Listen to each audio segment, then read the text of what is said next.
First thing that comes to your mind. Where did that thing go? You say word, I say word. Yeah. Okay. Ghana. Oh, I was gonna say plantain. Okay, plantain. Yeah. Sorry, plantain. Okay, let's start again. Super. Fridge. Cold. Chocolate. I don't know why that came to my head. Cold chocolate. I don't know why that came to my A head. cold chocolate. I don't know why that came to my head. No, it's not a cold chocolate. It's just what's the word? Associated cold with chocolate with cold for some strange reason. So it's word association. That's the word game. association. Okay, let's start again. Maybe I was thinking of fridge when you said cold. Then I said chocolate. You did say fridge. No, I said maybe because I said fridge previously. And I said cold, yeah. And you said cold. Yeah. Then I said chocolate. Because you put chocolate in the fridge sometimes. Okay. Should we do it one more time? Can. Water. Hot. Weird, isn't it? Okay, let's just get straight to it. Because I don't understand what's happening. Okay, cool. Go on. Hi guys, my name's Keith Apiade. Put the whole name on there. Let them know it's different when you add the middle name. The third. I'm the son of a king.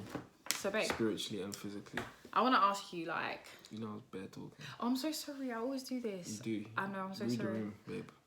You've been saying read the room a lot. Like, can you just stop? Yeah, but yeah. Go ahead. Yeah. So ask me what you want to ask me. Okay, so... some people may know, some people might not know that you were in the past in a life of dealing, selling, street pharmacist. Yeah, so how did you get into it? Like, how did you get into that kind of lifestyle? How did I get into it? Obviously I saw people around me doing it. I saw people making money from it. I saw an opportunity and I took it to make money. Obviously that's the surface of it. Obviously the deeper rooted is that I wanted to be accepted and valued. So that I thought that obviously money, if I was to get money, it would people start valuing me more, people want to hang around with me more, and people wanted to something else. You know, when certain times I was growing up, it was like, what do I have to offer? Yeah, so it's like I don't really have anything to offer. But if I had nice clothes, people would notice me. If I had money, people would notice me. Like, and where I was shy as well, I was a bit shy as well. At what age were you shy? I was shy, year 7 I was shy. Okay, so at what age did you start to feel like if I have these things, that people would like value me or like find me? Do you know what? Because year 7's what, 12? Year 7's 12. Okay. Yeah, 8 I was a bit shy, but I was coming out. Year 9 I was out my shell. I don't know, you know. Maybe not if I had things, but possibly like, probably even year 7, year 8. You know, them days I see everyone in Visu. Don't know if you know about Visu. Some brand, some clothing. So I know Ed Hardy. Ed Hardy, yeah, let's just say Ed Hardy then, for argument's sake. So this is like, if I had Ed Hardy, people start noticing me. And if Ed Hardy looked cold, people start noticing me. Visu, people start noticing me. The latest nightclub, people start noticing me. But obviously, from year 7, there's only so much money you could get. To even afford these things. But yeah, later on down the line, so let's say I realized this maybe years 8, year 9. How did you get into it? So yeah, as I said, I saw people around me doing it, took my chance. Obviously, I grew up in Tottenham. It wasn't very hard to get our hand on weed. It wasn't hard at all. You know, you can go to any street, any corner. Yeah, I need this. There's friends that have older brothers, friends that know people. You know, because I personally didn't want to go to anyone in my direct circles or people that I knew from like Northumberland, from Tottenham. So I went Can I ask why? Oh, because I didn't want no one around me know my business. So you wanted to get into the business, but you didn't want anybody knowing that that's the business you wanted to get into? No, not even that. I didn't want anyone around. I didn't want to go to the people that knew me, basically. Okay. I didn't want no one that knew me knowing I was doing these things. Okay. You know what I'm saying? Even though they're doing these things, I wanted to stand alone. I didn't want to be with other people. Do you know what I'm saying? I wanted to stand alone. Like I wanted to do my own thing away from everyone else, so that it wasn't like I helped you or. Okay. But yeah, so that's how I got into it. I remember the first time I bought something. I bought something for about £60, £70. Bought it. I didn't know what it was. Like it wasn't normal weed. It was some square. Didn't know what it was. What? No, some square. It's like, yeah, I was like, yeah, I'll see if I can move this. Some square thing. Were you able to move it? No, I returned that, man. So you returned it? Yeah, man. Were they giving receipts or something? No, but it was like, bruv, I returned It was it. useless, basically. So, and what's the most, like, overall you spent on buying? Overall, Yeah. What's the most you spent, basically? right, £8 grand. £8 grand. Yeah, well, there you go. £8 grand you spent on buying, and what was the profit you made? Don't know, babe. Okay, sorry. Such a long time. I know. People like we're dealing or selling or whatever, and a lot of people used to go like country, right? It's country, innit? Yeah, country. So country, like, what's the furthest you've travelled to sell? Portsmouth, Ipswich, Norwich. Wow, I never knew you went Portsmouth. No, Portsmouth. No, not Portsmouth. Sorry, Portsmouth, Peterborough. Sorry, not Oh, Portsmouth. Peterborough. No, I actually did go to Portsmouth once actually, but I didn't go and do nothing. I just drove the person. Oh, okay. Who's the person? Some guy. Okay. Portsmouth. He's not even here anymore. Not dead. He's just not here in the country. Okay. Portsmouth, Peterborough, Ipswich, Norwich. Oh, so you stayed in Norwich? Yeah, I was staying in crackheads' houses, heroin addicts' houses. I'm there watching them shoot up, watching them smoke in the air, watching them arguing and fighting over little £10 stones. Some of the houses are dingy. Like, some of the houses are dingy. I'll never lie and say every house was... no, every house was dirty. There was houses that were very clean. Cleaner than some houses I've seen, like in general. But the majority of the houses were smoked out, dirty, prostitutes. Like, do you think, like, obviously you're selling and you're staying with these people, like these crackheads or heroin addicts. At any point, like, do you look at them and think, I need to stop selling because this is the effects it's having on people that I'm potentially selling to? No. Did that ever cross your mind? No, because at that... No, you know what? At that time, I'm not even seeing them as people. And I'll be dead honest with you. You see them as, like, money? I'm just seeing them as... They're not real people, because real people don't behave like this. Oh, wow. No, really. No, that's deep. I'm saying wow, because that's deep. Like... I'm not looking at the... what... No, you know, some of them, I looked at them like, what brought you to this stage? Like, why did you even try it in the first place? But my mindset was, I'm here for one reason only, which is to make money. And you're just the person that's coming to give me money. Like, to me, it shouldn't... like, you're going to get it from someone else anyway. So I don't care what you're doing to get the money. Like, this is the life you chose. Because I was young anyway. This is the life you chose. You know, so... who am I to even try and help you or tell you to stop? But it's none of my business. I don't know you from anywhere. You know, so this is what I'm thinking. So, like, what's the worst thing that's happened to you while you've been, like, up there? Worst thing? Oh my gosh, I just thought of something that you told me that happened to you, the hernia thing, innit? Oh my goodness. So what's the worst thing that's happened to you? So I'll tell you the hernia story. So I had a hernia in when I was coming back from Norwich. I was in pain for the whole day, but I didn't know what it was. When I got to the train station or bus station or whatever it was, I couldn't hack it. I was just screaming. Got them to call the ambulance. Couldn't move. Called the ambulance. I'm vomiting everywhere. Obviously, I had a hernia, and I ended up spending like a week in hospital in Norwich.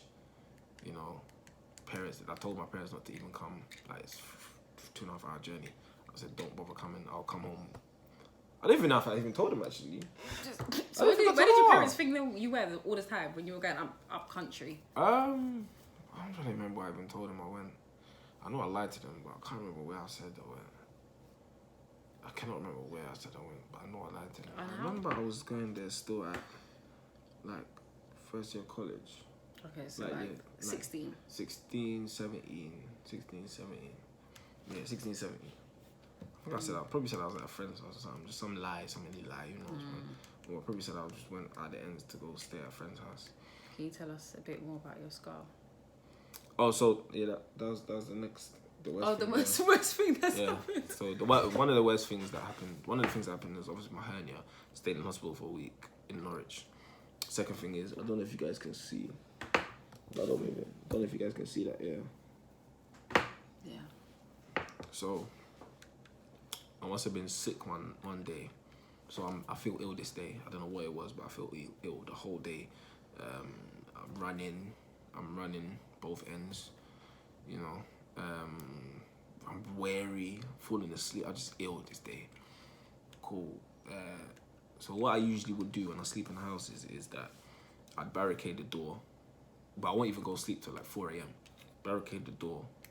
I put my bed behind the door so no one can come in the door, and then go sleep at 4. When you say no one, who's none of the fiends, none of the crackers. So this is a house you're living in. Yeah. Okay, so I've got my room. I barricade the door so that no one can come in while I'm sleeping. Sleep at 4, wake up probably at 6, 7, and then start my day again.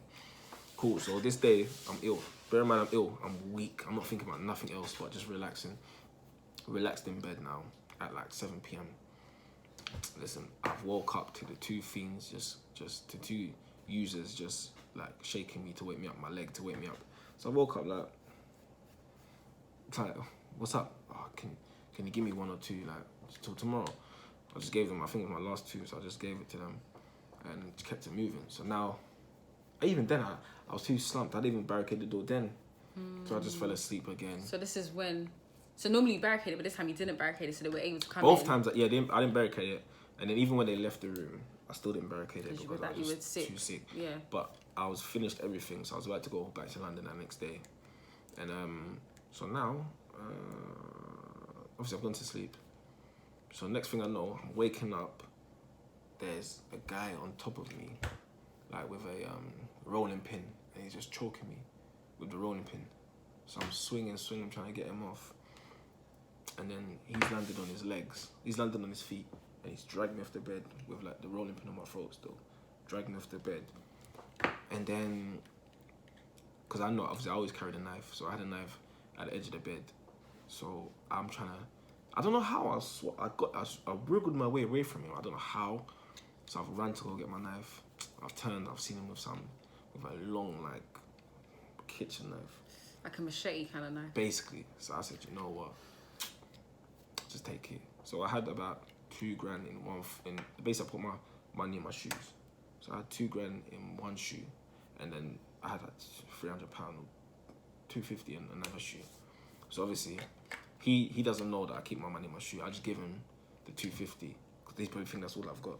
Gave it to him. He ran off. I knew it was a fiend, so it wasn't like, where's the rest of the money? Yeah. He's just happy with whatever you gave him. He got something. He ran off. So now he's run off. Now I'm on my feet, and I see the fiend I keep saying fiends. It's very inappropriate. I keep seeing the guy whose house I'm living in, the service user, the drug user. He's in front of me now, and he's like, "Oh my gosh, Kay! Oh my gosh! Call an ambulance! I'm like, what's wrong? So I've looked in the mirror. I see some fat. It's like a dent in my head. So this bit's out and this bit's out. So it's just like a dent, and it's just blood everywhere. I said, I was looking like in the mirror like this. What's going on? I'm looking in the mirror like, what? I was just vexed from then on in. Vexed. Ambulance came, got me, stitched me up. Did it ask you what happened? Yeah, they asked me what happened. Just someone attacked me. I think it was a race thing. I don't know what I said. I think it was just a race thing. I was at a pub, they attacked me. Okay. I said something. Kept it moving, went home, hid the scar from mum and dad. When did they see it? I don't even remember when they saw it, but I hid it. I think they saw it maybe like a month later. What did your mum say? What happened? What happened? Just normal stuff. I got into a fight. Person hit me with a brick, whatever. I said something. So yeah, but obviously, so this happened on maybe a Friday. By Sunday, I went back to the same house because I was still I wanted to catch someone. I wanted to catch someone. So you went back? I wanted to catch someone. I went and slept in the same house. Wanted to catch someone. I wanted to get to the bottom of this because you can't attack me, leave a scar on my head, and then... Yeah, because that scar's literally there for life. Yeah, and then no one get touched. But obviously, I'm glad that I never found out who it was, because I possibly wouldn't be the man I am now, or where I am now. Probably still be in jail because I was willing, you know. But we thank God for growth. We thank God for everything, to be honest with you. Yeah. Because aside from the fact that I could have died that day, literally, I might not have even been here. Like, I could be in prison still for what I was willing to do to this guy. You know, so we thank God, man. And that's not a life like you would definitely not a life you'd endorse now. No. But like, what advice would you give to somebody that's kind of in limbo of like wanting to kind of live that lifestyle of quick money? Listen, this is what I was even now, because I work with young people, and everything. I work with young people, wear youth pastors at our church. Listen, everything that I've been through, I believe, is a testimony to help somebody else. This is why even now when I'm telling this story, it's like I wasn't even meant to tell the story. Yeah. You know, so I wasn't even meant to tell the story because I want it to. I don't know. Like, I want to make sure I know what I'm saying. Yeah. Because I don't need to just be like, I'm telling a story. Like a story time. It's not a story time. It's something to encourage somebody to let you know that because the dangers of it, really. Exactly. Because like, even you're saying like you went back to catch somebody, that's like, to me, that's like, okay, you were willing to actually go back to hurt somebody, but not even looking at your scar and thinking, this person could have actually hurt me in a sense that I could have even died. Do you get it? Yeah. It's only afterwards. I was just more angry. But yeah, what I would say to the young people that's still going country, still going OT, whatever you call it these days, out there, out of town, whatever. Listen, it's not worth it. First of all, you're worth more than that. Second of all, there's nothing out there for you. Third of all, money comes and goes. Listen, there's people that, even the position you're in, that you're running around, there's better ways and smarter ways and more efficient ways to make money than selling drugs. Like, selling drugs is, and fraud for that matter, and robbery for that matter, and kidnapping for that matter. That's the story for another day. These are all fool's games. You know, a real hustler does it the legit way, and does it to a mad level, to an you know, they go according to the government's rules, go according to what's set up, and they make a killing. It doesn't take a genius to do fraud. It doesn't take a genius. Do you know what as well? Like, to sell drugs. Even while you were doing this whole thing, you knew who God was as well, didn't you? Yeah, to a certain extent. To most of us that are aware of like who God is, and you're saying they do it according to the government's way, it's also living a life according to God's way. Some of us, like, we know God, like we've been brought up in like a Christian home, but we tend to fall into the crowd of like being peer pressured into doing certain things. But remember that, you know, there is promises that comes when you know who God is, and there is like, you know, your destiny, your purpose in life is far more greater than what you kind of aspire to want to be when it comes to like living that road life. So it's living according to God's way and living according to the government's way. That's just what I wanted to just say, because I think, But yeah, definitely, because like Wendy said, I knew God to a certain extent. I knew you knew him, but you didn't, like, it's not like you read the words, so you didn't really comprehend what the word says in that sense. But there's people that they've grown up in church, they go to church every Sunday, and they still fall into these things. With them, I think it's more peer pressure. Well, with everyone, it's more peer pressure, but with them, it's more peer pressure. I advise you to go and find God for yourself, because there's nothing glamorizing about this lifestyle. When you're going to jail, when you're getting arrested, when you're getting beat up, when you're getting robbed, it's not glamorous, and these things happen all the time. It is not glamorous. It's nothing. It's at the end of the day, you've gone through all of this. Like, these things are not making your parents proud. These things are not things to brag about. You know, I'll tell you what makes your parents proud: getting married, when they see you doing good, when they see you living healthy, when they see you living life, enjoying life, you know, not this fake, not these being respectable, being a upheld citizen. Yeah. A good, you know, a good citizen. These things lift up your parents. So if it's, and there's one myth that everyone says when they're on the roads. I want to just, you know, move my mum out the hood, move my dad out the hood. Why'd you say that's a myth? No, because everyone says it, but they don't do it. Okay, fair enough. we get the money to do it, but we don't do it. I think that's more, you become more selfish. You become more selfish. You become more, it's not about moving your mum out the hood. It's about having more money than your brethren.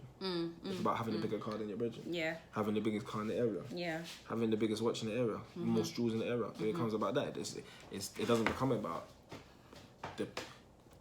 the humility of it is lost. And I say humility because like it becomes pride. It becomes pride. You know? And what pride becomes before a fall. So you're preaching good. You know, it's crazy. We need to look at ourselves and think. And these people will tell you, don't look up to me. That's the thing. The real ones will tell you to the young ones, do not look. Because there's real ones. There's real ones. That's true. Not everyone's fake. There's real ones. They'll tell you, don't look up to me. I'm not a role model. That's true. Do not look up to me. That's true. Like, even to add to that, like, when I worked with the prison service and I came across one guy, tall guy, and literally, he's been in the whole jail system for, like, a very long time, like, all his life. And he says, like, when he's in the cell area and there's, like, other guys that are kind of, like, in there and they've done, like, little crimes, like fraud or whatever. And, he always says, like, why are you doing fraud? Like, he was there for murder. So he would say, like, the boys that are doing, like, fraud or robbery or whatever, he's like, why are you guys doing fraud? Why are you guys doing robbery? And they're, like, trying to get money. And he's like, listen, that life isn't for you. Like, listen, don't get trapped in that system of that, you know, quote-unquote, stereotypical black boy just trying to get more money. And he's a big man. I think he was about 40-something. And he always says, like, don't look up to these big-time fraudsters. Don't look up to all these people because don't look up to... And I'm looking like... You're here for something crazy. And you're telling these people. He's like, listen, miss, I made my decision a very long time ago and it's hard for me to come out of it. And I've been in and out of the system. And his file was like this big. He's like, these little boys don't need to also fall into that same system. It becomes a cycle and it's just not it. So like you're saying, like the real ones will tell you, don't look up to me. Like I'm not somebody you should be looking up to for inspiration. Look up to the men in your family that are doing well, the people that are going to uni, the people that are, you know, are striving to, you know, be the best in their company, the people that are working hard for promotion, the people that are building businesses, the people that are just, you know, trying to help other people grow around them. The people that are genuinely, like, loving, the people that genuinely show you love, you know, people that lead you down the road of selling drugs, doing fraud. They do not love you, no matter how much they say. There's always some type of thing they want. There's always some gain in it for them. Yeah. You know, people that will tell you, listen, stay in school. People that tell you, stay away from this. People that will tell you, work or build yourself up. These are the people you need to be listening to. Not someone that says, you know what, I've got this move for you. Let's do it. Or you should do it. You get this and that. Not worth it. Not worth it. But yeah. This is just like an insight to like one of your many encounters that you've had, and how like things have changed for you really. So, things are a blessing now, man. So we'll be sharing more, but thank you so much, guys. Don't forget to subscribe, like and share. We'll see you soon.